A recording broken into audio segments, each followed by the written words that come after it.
Hi folks, sorry about that. Dropped my phone and then stopped recording by an accident. What I was in the middle of saying before I dropped my phone was that there are dead zones in the back on the touchpad. So whereas this is split into quarters to your L and your R 1 and 3, if these become your L and R2 buttons, there are sort of dead zones here, so you can't sort of accidentally hit both at the same time. So there's like a line, an imaginary line, I suppose, between each one. So if you're trying to press it from the back, you could potentially hit some of the dead zones. Now, if you see on the screen there, when you're in one of those areas, like you can see, it gives you a little symbol, so you know where you're pressing. It's difficult to get that in focus because I can't really see anything, but you can see it sort of light up. So I'm just trying to do this one-handed, which isn't easy, I hope you can appreciate. And at the back there, at the bottom. So it does give you a bit of a visual aid as to where you're pressing on the screen, or behind the screen, should I say. So bottom and top, top and bottom. So to be fair, that's not really that intrusive. Yes, it's sort of at the top of your screen, but for the fraction of a second you press it, it just kind of helps you out. But you can see the lines through the middle that just kind of create a bit of a dead zone. So what I was saying, the Call of Duty Ghost cleverly compensates for that and makes life a lot easier by actually putting some icons on the screen. So you can see grenade and flashbang. So rather than trying to fiddle around the back of it to press L1, all you'd have to do is just press the grenade button there. A lot easier, and kind of what happens with sort of iPads and touchscreen phones when you're playing stuff like FIFA. It's like the virtual analog sticks you get on games like FIFA and that sort of thing. And again, touch is crouch. The touchscreen is crouch because obviously this game doesn't support any of the trackpad functionalities. It can use the touchscreen, which makes it easier as a crouch, and hold down to crouch, back up.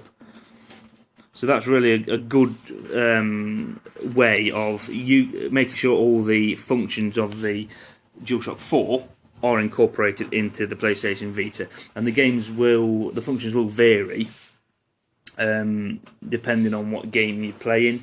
So on stuff like backlight retribution, it's not very cleverly adjusted. So your your R1 is actually your crouch, and the back touch button, the touchpad at the back, becomes fire and aim down sight, which is a bit difficult and a bit clumsy, to be fair.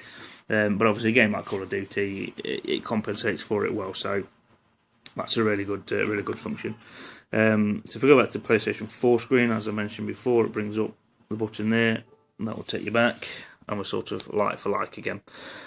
The only thing I think really to mention, you probably saw it then actually, there's a button guide here, which basically just kind of runs over everything I've already said, but there are some variations to them as I've just run through. So you can see your touchpad becomes a trackpad. L1 and R1 are the shoulder buttons, but in first-person shooters, it cleverly compensates and reverses it to make it a lot easier. And obviously, the reverse touchpad compensates for the other shoulder buttons and the analog clicks. And then you start and your select button become your share and your options button.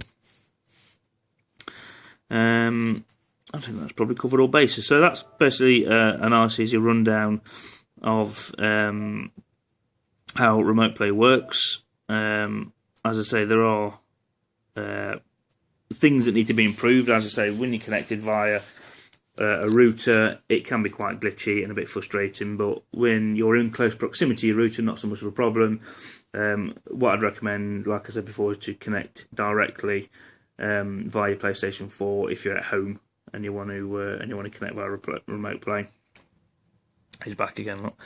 Yeah, connect directly. There's no latency. It's immediate. You don't fall out of connection. When you're playing games like sort of Resogun and that sort of stuff, it's perfect and there's no problems with it. So, hope you enjoyed. Leave any comments in the box, and I'll catch you later. Bye.